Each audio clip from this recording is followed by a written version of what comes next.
Good evening, ladies and gentlemen. Welcome to another edition of the Philly Pod. It is Monday, September the 19th. I'm your host, Dave, along with my co-host, my good friend, Mike. Mikey, what's going on, man? Not much. Well, actually, a lot is going on tonight. Okay. Got the Eagles-Bears game, of course. Yes. Big Monday night football game. And then I got the season 3 premiere of Gotham DVR'd. So I can watch that after the game. You going a little Dark Knight on us there. Okay. How is that show, man? It's a really good show. Yeah, I've heard it's pretty good. Yeah, it takes a little while to get into it, but once you get into it, you're hooked. Okay, even with no Batman, right? Because there's no Batman in it yet, right? No, it's just actually an origin story. Okay. Based on all the villains and Detective Gordon. Oh. So okay. it's a origin story. All right. You recommend I should get into that? Definitely. Yeah. Definitely. Okay, so that's probably something I guess should go ahead. It's on Netflix, right? Yes. All right, so go ahead. Season 2 is just put on Netflix today. Yes. All right, so I should probably reactivate my Netflix account then. Definitely. All right, cool. All right, there you go. We got Eagles game and then maybe DVR a little Gotham. Yes. Check that out. All right. Well, that's awesome. Well, guys, welcome back. Gonna be a little bit different show tonight. We have lined up, and we're gonna get to that in just a second here. But a couple things we just want to keep everybody updated on. I know we ended last week on a note. We weren't really sure what we were going to do with SoundCloud. We did go ahead and re-up with SoundCloud because while there's a little uncertainty exactly who and if there are real people listening to us, we decided, you know what, looking at the play numbers, there are people listening to us out there, and we decided to go ahead and re-up. So we are going to be with SoundCloud for another year. So if you're listening to us on there, go ahead, keep rocking on. And it is official. Really breaking news coming through. The Philly Pod is now available for free downloading on iTunes. Who doesn't like free? Who doesn't love free? You know? And it's on iTunes, so that's some pretty big news. Especially these days where basically nothing's for free. Everything has a price. That's right. Usually you have to go and pay, $5, whatever it is there on iTunes. You can get us for free. So, hey, good job by us. Go ahead and getting on iTunes. So that's pretty cool, pretty big news. You want to go ahead and share. So here's how the show is going to be different this week. We're kind of in an awkward spot here. Obviously, we're recording on a Monday night, and the Eagles play the Bears in literally about an hour and a half. And so our initial thought was, all right, it'd be cool to do a pregame show. But then it dawned on Mike, while we were recording Monday before the game, we don't upload until Tuesday after the game. So who the heck wants to listen to a pregame show after the game? No one. Yeah. Doesn't make sense. So here's what we're going to do. We're going to record the first half of the show tonight, which is Monday the 19th. And we're going to record the second half tomorrow night, Tuesday the 20th. And that will be exclusively our reactions to the game and what we saw. And maybe a little bit of preview for the Steelers game. Although I can already tell you what way I'm going on that game. Lines out on that game. It's not good for the Eagles. But that's going to be the general basis of how this works tonight. So a little bit different setup given the Monday night game. But we're pretty pumped for it. Pretty pumped to try something new. Yeah. Who doesn't? Yeah, it's always good to mix things up a little bit. Yeah. Keep them on their toes, right? Yeah. So while there was no Eagles football this weekend, we did have World Cup of Hockey action, where Team United States was in play Saturday against Team Europe. And, Mike, what were your thoughts on that game? Well, for those of you who don't know, before we get your reactions, Team USA went down hard. Not just Team down, Canada. They got shut out. 3-0. Yeah. 3-0. Henrik Lundqvist. Oh, no, not, sorry, that's not. Yeah. Or it wasn't Canada. It was Team Europe. Team Europe, yeah. They went down 3-0. We're thinking Canada. They play Canada tomorrow night, Tuesday. But Team Europe is basically a team made up of the hockey teams that wouldn't be able to compete with these bigger teams. It's basically a team put together of some of the better players from the different countries in Europe that aren't traditional hockey powerhouses. So is that a game they should have won? Probably, but they play Canada tomorrow night, and Let me just say, they have no chance. You're just going to write them off like that? Yes. Oh, man. This isn't 1980. This is not 1980. This is not 2010. This isn't even 2002. No chance, though, bro? They're playing Canada, who annihilated the... who was it? Oh, jeez. They played the Czechs? Yes. Yeah. They just annihilated them 6-0. And they've got us on one of the best goalies in the world in Carey Price. They've got no shot. Well, I don't know if they have no shot. The odds are really against them. Yes. And by the way, Las Vegas agrees with you for the game tomorrow night. Team Canada is a solid favorite. They're minus 274. So Las Vegas seems to agree with you. I do agree with you as well. I don't think USA Not to can beat mention, Canada. Canada's going to have the whole home crowd behind them. So are we even going to get out of pool play? I don't know. It all depends on goal differential. I think that's what they're going to have to bank on. Goal differential, because Team Europe's got to win against them. If they're able to put up more goals than Team Europe, they may have a shot, but I don't know how that tiebreaker works. All right, we'll have to look into that. Yes. Yeah, because that would, well, if it's by goal differential, USA's, I mean, we're already off to a bad start. Yeah. Getting shut out 3-0. I mean, disappointing. I mean, I can't say I'm that surprised by it. I don't really think we can compete with the likes of Canada and Russia, who, I mean, those are the two clear favorites to win this thing. But on the bright side, Team North America beat Finland 4-1. And how about that? Yeah. The 23 and under squad. Yes. Yeah. Showing that they're for real, and they're my dark horse, man. Yeah, you were saying that. Yeah, I don't know if we ever got that on air last week. No, I don't think we did. Yeah, but we were texting, and then you like the young guns. You need the young guns to go up here and steal the show. Hey, Shane Gostisbehere, Wire. Yeah, I'm going with the Russians, man. That offense is stacked, dude. You know, and I understand they don't have a whole lot on the defensive end, but well, they lost 2-1 yesterday to Sweden, so they're not off to a good start either. Nah, but I still like the goal scoring there. If they can just play all right defensively, kill some penalties, and if they can just get okay goalie play, I still like them. I like that. I like what they've got with Ovechkin, and I like what they got on the offensive end. I could see that. I could definitely see that, but they've got the work out for them, like the United States. I'll tell you what. I'd love to see a Russia and Canada showdown. Crosby, Ovechkin. There you go. No, wouldn't that be great? That would. Too bad we can't get that more often in the NHL. Yeah. Maybe if the Capitals could find a way to get out of the first two rounds, then we might get that a little more often. Yeah. But they didn't play in the conference semis this year, right? They did. Okay. Pittsburgh won that series. Right, 4-2, right? Yes. That was the first time, and we have to check that. Yeah. We'll have to check that. I don't think we'll get that out there, but I don't think they've met up that often in the playoffs. No. But anyway, we got Team USA playing. Looks like they're going to go off, 0-2 start in the World Cup of Hockey, but we'll see. Miracles have happened before. Yeah, you should know that better than most. Yeah. Being the big USA hockey fan you are. 1980? Yeah. We're going to party like it's 1980. I don't think so, though. Yeah, I think they have a chance, but I think they go down. I would agree. I think they go down big, actually, to Canada. Yeah.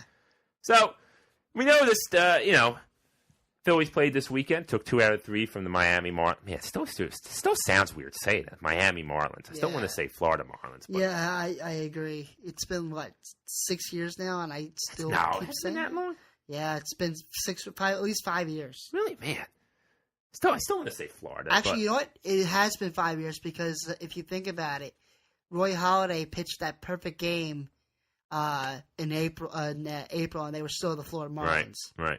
Oh, yeah, good point. Yeah, but they took 2 out of 3 from the Marlins, and they're now sitting at 67 wins for the season, and they're closing in around the 70 win mark. Which, before the season started, I had the Phillies pegged at around 70 wins. Yeah, we both did. Yeah, a lot of national pundits, a lot of experts had them pegged for losing 100 games. Some even said 110-plus games. Well, they were wrong. Yeah, they were wrong. So, having said that, they're closing on 70 wins, which I think for this team is a good accomplishment. It is. So you got to start somewhere. It got me thinking, would you say this has been a successful season for the Philadelphia Phillies? Considering the fact they were 100 game losers last year, yes, it's a step in the right direction. It's a step in the right direction for sure, but this is really a success. Say you won 7, because even if they win 70 games, it means they lost 92. Yeah, that isn't exactly the success that we're looking for. Obviously, a success probably would have been around 500 ball. Well, see, I think. See, for this team, I thought 500 was going to be like the ceiling. I thought that would have been the equivalent for them of making the playoffs. Yes. They played really well at the beginning of the year, but we kind of knew that wasn't. Yeah, they did fall off. Just the way they were winning games wasn't going to last. Yeah. But, a lot of one-run games. So maybe success isn't the right word. Maybe it was a stepping stone towards that success. Yeah, a step in the right direction. It was a nice season for them. It was. Yeah, listen, they were expected to lose 100 games. And now they're closing in around the 70-win mark. Well, still not good. Don't get us wrong. We're not saying this is a good season for the Phillies. Again, they're going to lose 90 games. It's a stepping stone towards better success. Yeah, it's a step in the right direction.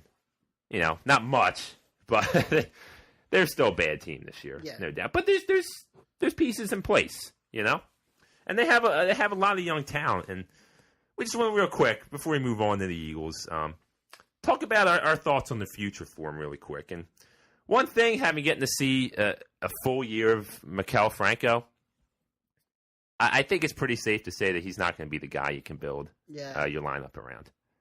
Hitting 246 for the year, 22 home runs are good, 77 RBIs, I think it is. I was just looking at it, but in the 70 RBI range. Seeing the way pitchers have adjusted to him and the way he has failed to be able to make adjustments to hit the outside pitches. It's clear he's not the guy you want to build your lineup around. And I think he would fit better if he could get some other bats in there to give him some protection. I think he would flourish much more like in that Howard role. and Chase Utley, and then having Worth. Yeah, you saw what happened when Jason Worth went off to the Nationals and the protection was gone. Yeah, I think Franco would flourish a little bit better if he had some other bats around him. Definitely. But the arms are there. I like what I've seen from Vince Velasquez. I like what I've seen so far from Alec Asher. Jake Thompson has looked a little so far, but he's approaching his innings limit for the year. So we'll see what he has coming up in camp next year. But I think there's a lot of potential there. Definitely a good step. Definitely a step in the right direction for the Phils. Like you said, of course, J.P. Crawford, another name to keep an eye on for next year. Yeah, I don't care how. I understand Freddie Galvis has had a pretty good season, 20 home runs, 70 RBIs, and we were talking with somebody on Twitter. I'm sorry, I forget your name. I'll get it out there to you. And they're convinced that Freddie is a shortstop of the future here. Listen, I'm not saying Freddie's had a bad season. I understand JP Crawford is not a stud offensively either, but I just think Crawford has more upside than Freddie Galvis at this point. I think Galvis would be a good platoon player. See, I agree. But, and again, you look at the stats. Freddie's had a good year compared across the board against other shortstops. So, I don't know. Maybe that would be a good competition next year come training camp. But just always worth mentioning the Phils coming up here. I know we're in Eagles mode right now, but I just thought it was something worth mentioning. The Phillies coming up on 70 wins. Gotta show them some support. Yeah, especially when, like we said, people were predicting them to lose 100 games. Yeah, 100 games or 100 in that range. But in any event, let's get on to the exciting stuff. You got the Philadelphia Eagles taking on the Chicago Bears tonight. Big Monday night game. And Mike, here's what occurred to me while I was driving over here. Yeah. The Eagles have a lot working for them. Or, excuse me, a lot working against them in this game. The fact you've got a rookie quarterback starting, only his second career start. Mm-hmm. He's on the road. Okay, first career road start. He's going to have to deal with noise. You got the bright lights of Monday Night Football. He does not have a safety blanket playing tonight in Zach Ertz. And the Eagles already thin at cornerback. Leardus McKelvin out again tonight. Will not be playing. So having said all that, I think there's a lot working against the Eagles tonight. But I still like them. I still like the Birds to take this game and national media would disagree. Okay. They ran a poll. 58% believe the Bears will win tonight. Wow, 58%. Yeah. See, that's surprising to me. It is. I think that number's a little high myself. The Bears aren't that great of a team. No. I mean, Jay Cutler, if they can get pressure on him tonight, I think Jay Cutler will definitely make some mistakes. Because you know how he is under pressure. Yeah, I mean, all you got, the book's out on Cutler. You let him sit back there. He can be, he'll pick you apart. But if you get pressure on him and you hit him early, turns into a totally different quarterback. And that's when the interceptions and the bad decision-making and the turnovers come. So, while I understand, I mean, it is only Carson Wentz's second career start. And listen, there's game film out on them now. I just think, there's a couple reasons. The Bears' offensive line stinks, number one. That's a bad offensive line. Run blocking, pass blocking, all that. And what's really the strongest part about this Eagles team? The run game, or the front four. Yeah, excuse me. I would say the front four. Yeah, the front four is the best part about this Eagles team. Their biggest asset, and that plays right into Chicago's biggest weakness. So I expect the front four to get a lot of pressure on Jay Cutler tonight, which is going to help the secondary out big time because I expect Alshon Jeffrey to have a big night tonight. I do. I think he's, the secondary's banged up. The cornerbacks are not that great. We talked about that. So I think Alshon Jeffrey's going to have a big game, but I think the front four is going to get enough pressure on Jay Cutler to force him into some turnovers. I'll tell you what. I think with Carson Wentz, one thing you definitely have to do tonight in a game like this, you've got to run the ball early and you've got to run the ball often. Yeah. Yeah, you're going to allow him to get comfortable first.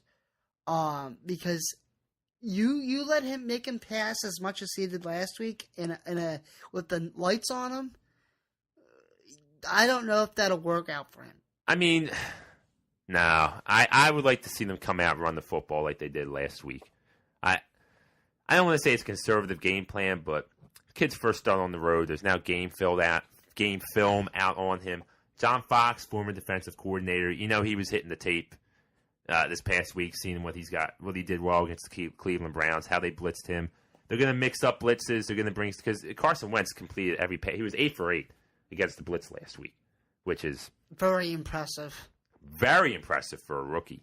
So I expect the Chicago defense to throw some new looks at him, and I think Wentz is going to struggle a little bit tonight, but as long as he don't turn the football over, I think he'll be fine. Yeah, I think he's a different kid. Yeah, he just nothing seems to faze him, especially coming from the FCS. Now you're talking about a major jump from the FCS to the NFL. Yeah, I get that, but he shattered that last week. He made that jump, but now you're talking about adjustments are going to be made, and that's where I think it's going to be interesting to see what the kid does this week. Oh, definitely. Under the lights and prime time football. It's that'll definitely be interesting to see because defenses will adjust now, and moving forward, how will he adjust to these defenses making adjustments? For sure. So here's what we're going to do. We're running up on time here to do the first half of this episode. So, Mike, before the season started, we both had the Eagles penciling to win this game. So we're going to put ourselves to the test, see where we stand. Mike, who do you like tonight? What are your keys to the game? Eagles. As long as they run the ball, as long as they possess the football like they did last week, I see no reason why they can't win this game. Okay. And all right. As long as the defense gets pressure on Cutler as well. Okay. I picked the Eagles in the beginning of the year. I already said it early on. I got them winning this game tonight. The 3-point line in favor of the Bears doesn't really tell me anything. All it tells me is a standard home line, which tells me this game could go either direction. I got the Eagles winning tonight, starting out 2-0. My keys to the game: you have to stop the Bears' running game. You're going to have to make them one-dimensional. Make sure you get Cutler's dropping back. He's going to have to throw the ball to beat you. And having said that, since he's going to be passing all night, because hopefully they're stopping the running game, you have to get pressure on Jay Cutler. Get pressure on him, force him to make those bad throws and get those turnovers, which he is very, very prone to do. Finally, Carson Wentz, I think, is going to struggle a little bit tonight, but take care of the football. All right? I don't think we're going to need all the big flashy plays like we had against Cleveland. I think this is going to be a really close game. If Carson can just take care of the football and not turn it over, I think the Eagles have enough to get it on a last-second field goal to steal one in Chicago. Start out 2-0. Bold. Yes. That's what I got. It just has a feel that one of those games. Well, the NFC North is the black and blue division. And it's going to be a black and blue style game. It will. The way Jim Schwartz defense. I'm a little worried. I think Alshon Jeffrey has a big game tonight, but I think the Eagles have enough on the defensive side to get around that. I would agree. But anyway, we're going to sign it off here for Monday. We're going to pick it up as soon as we start recording. We're just going to tell you what our thoughts are on the game. So we're going to sign off, and we'll be back to record tomorrow night with our reactions to the Eagles. We got the Eagles 2-0 to start. Hopefully we're as enthusiastic this time tomorrow night, but we'll see how the Birds do. Go Birds. All right, everybody. Well, welcome back. It's Tuesday, September the 20th now. And let me just start off saying I got to apologize right away. I got a little head cold I've been fighting the last couple of days.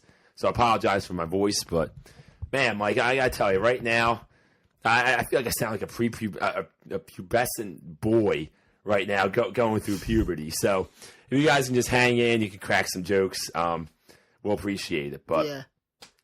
Big Eagles win last night, taking down the Chicago Bears on the road, a 29-14 win. Carson Wentz looks great again.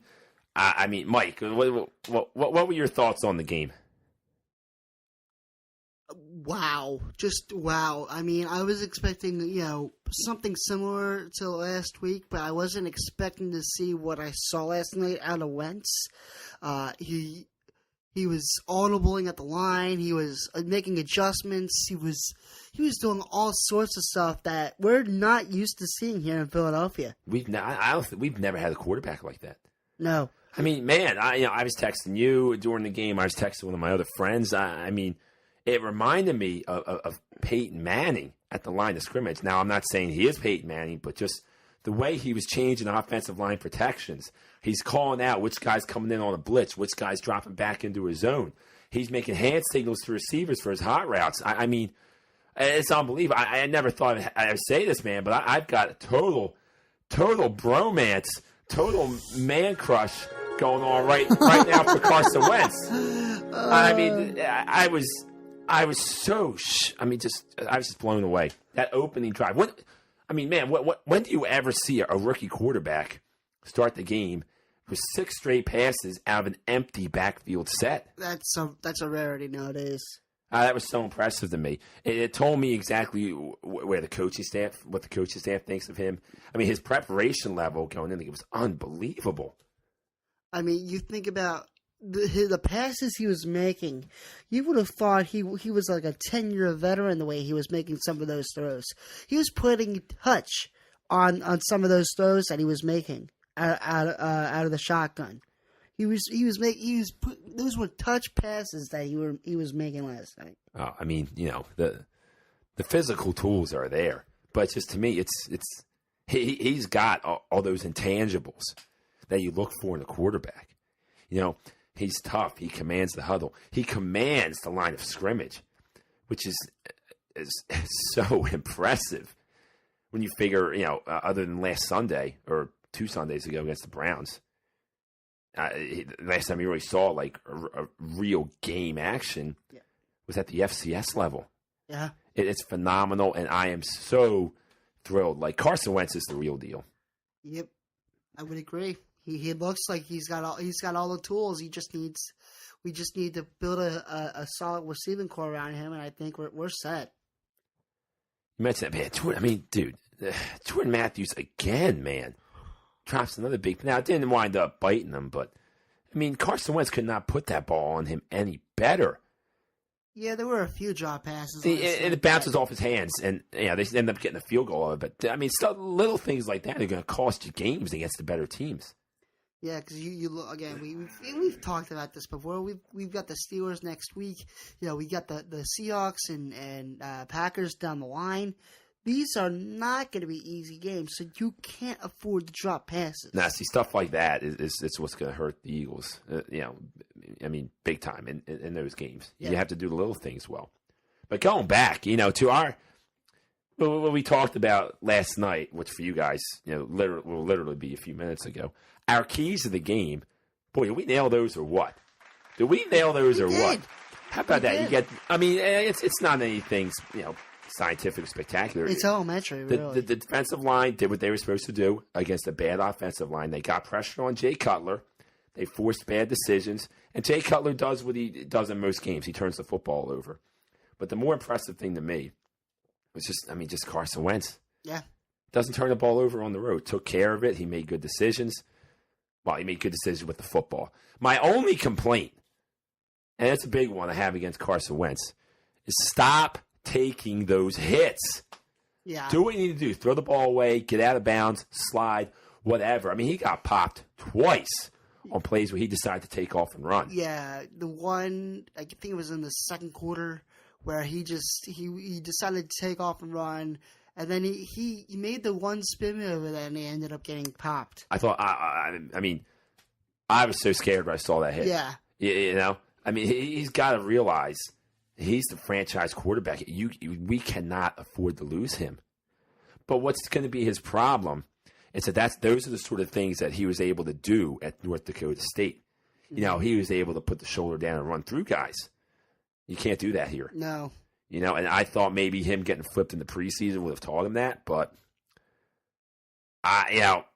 that's my biggest complaint. He's got to stop taking those hits. I would agree, because he's not going to do us any good if he's off the field. Yeah, but it was just awesome to see. I mean, the defense played well.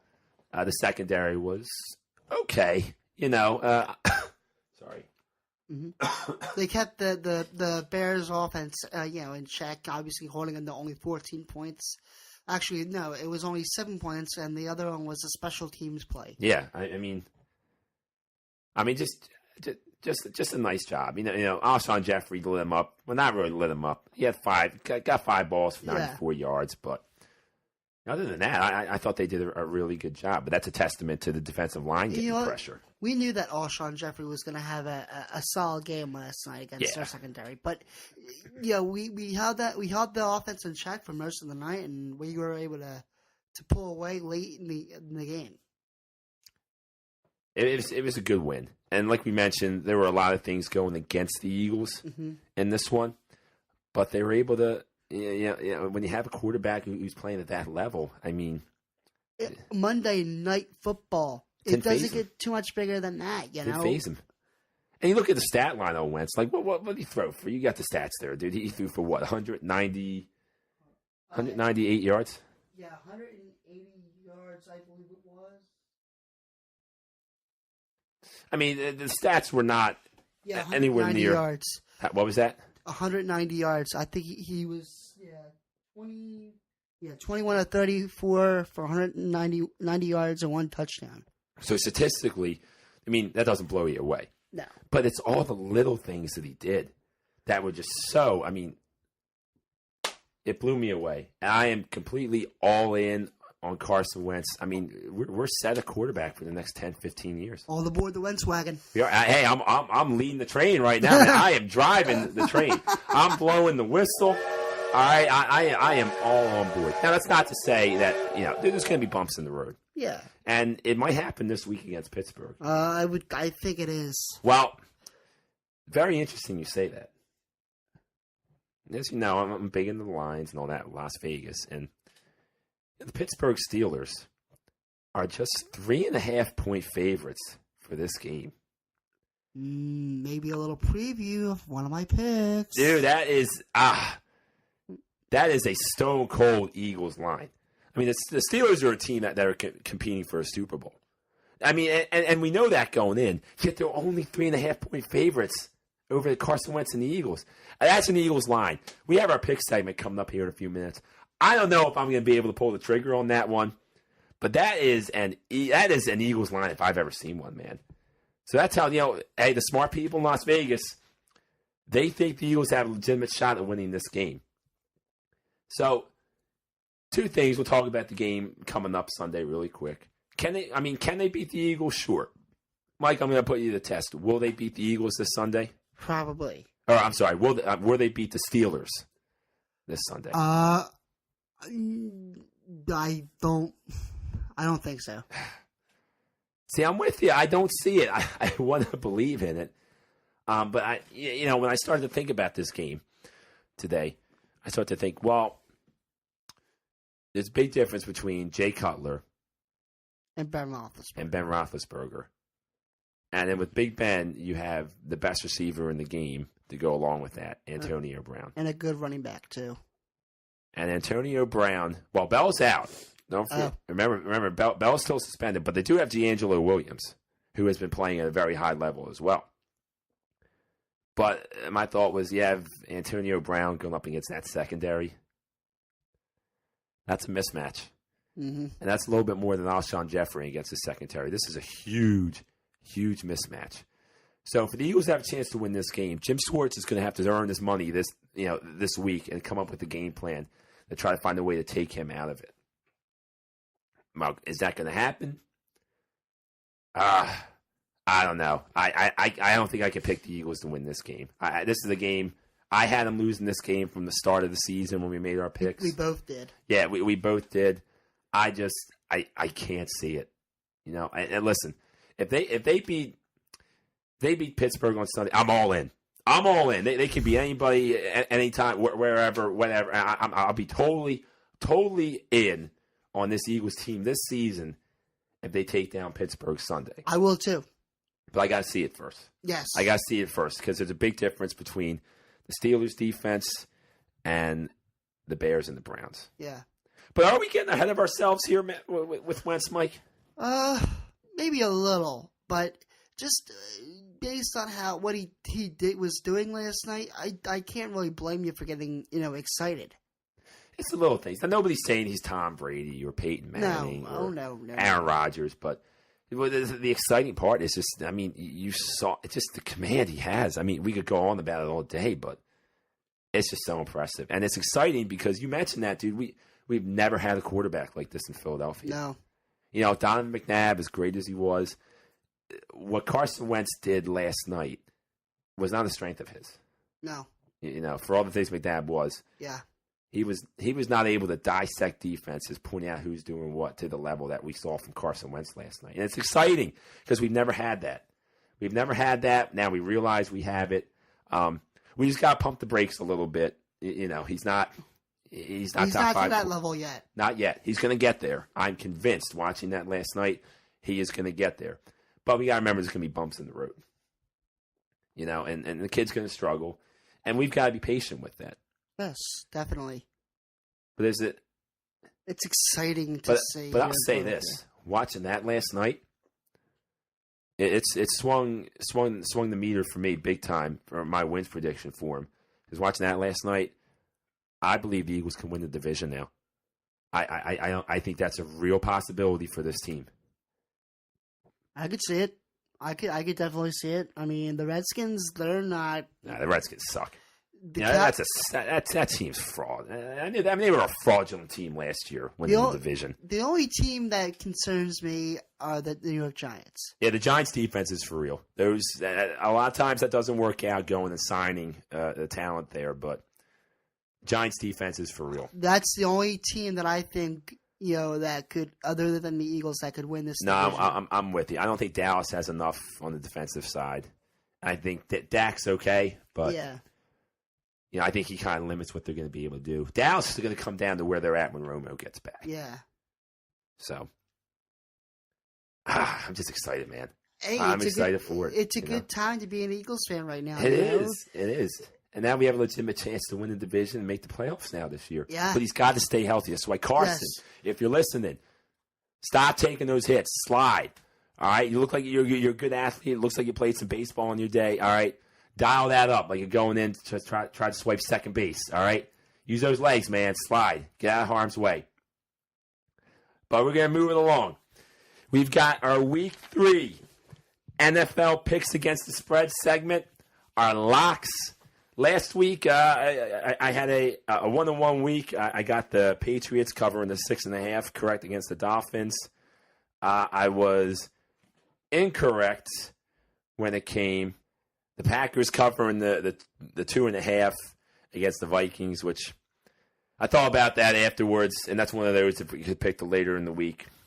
Would have changed my mind as the line started to move, and it was the Vikings' first game at the new stadium. But I got that one wrong for 1-1 week. Mikey, though, you took it on the chin, man. Yeah, an offer.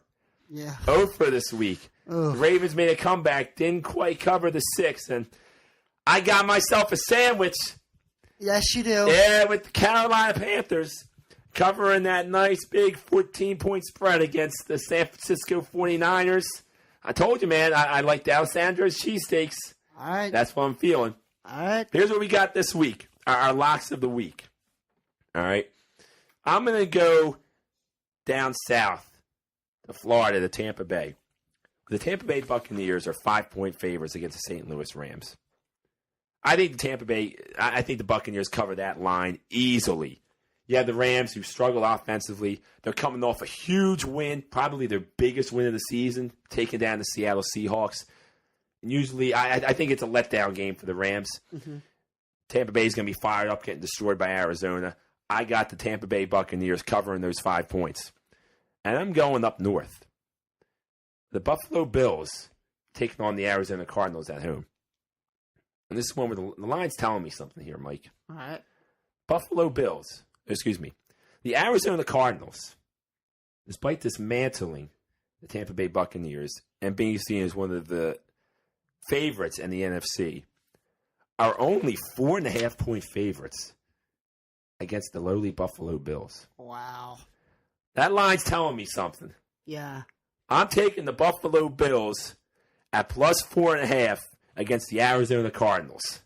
Those are my plays for the week. What have you got, man? My plays, we're going up to New York. Oh. Where we got the New York Giants, who are favored by 4.5 over Washington. Mm-hmm.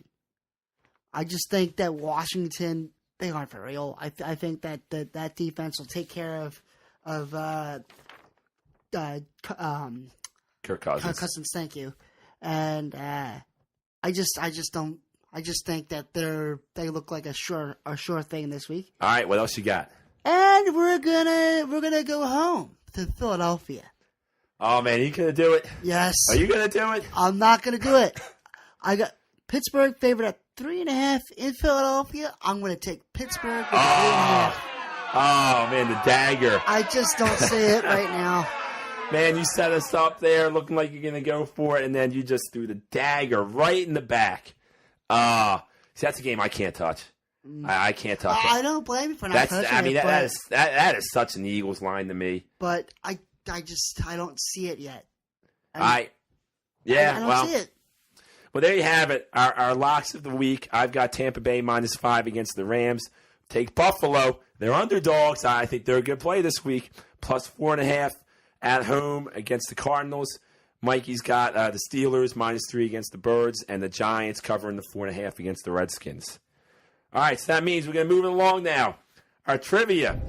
All right, once again, the audience failed to provide a correct answer, which means we're going to turn it over to us.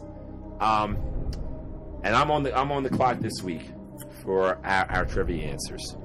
And the trivia question was, name one Flyers player from the 2004 World Cup of Hockey roster. And here's something. Now, I gotta hit up the machine. Gotta hit the computer up. Hit the Wayback Machine. 2004. I'm gonna say, give me Mark Recchi. You'd be correct. There we go. All right, so that means it's now Dave and Mike 2, viewing audience 0.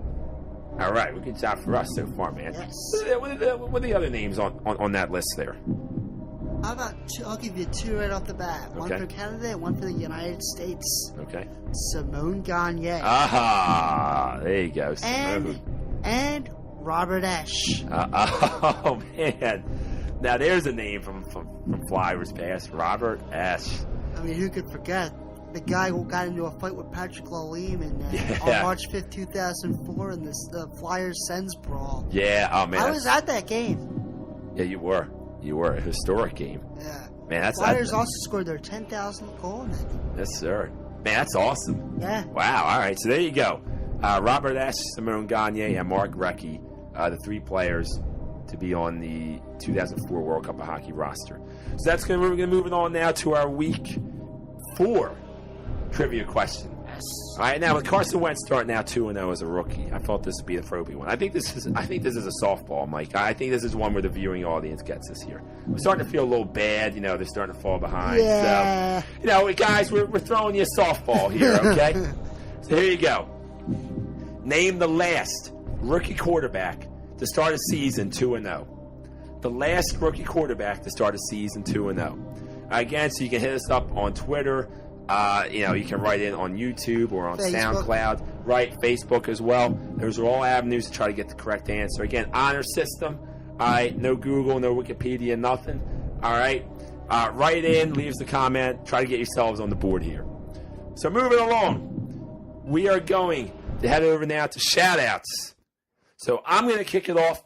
We're starting off with YouTube. Gained a new YouTube subscriber. Shout out to FA Beats, subscribing to us on YouTube. Keep listening, brother. We appreciate it. We're going to go to Twitter now. We got Lauren, Lisa Timmerman, NFL World, and NFL Vibes.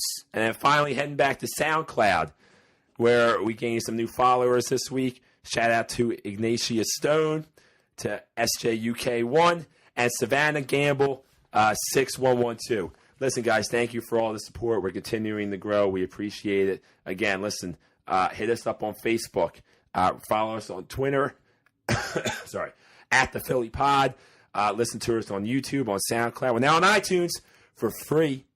Who doesn't like free? Free downloads on iTunes. Who doesn't like free? That's right. Check us out.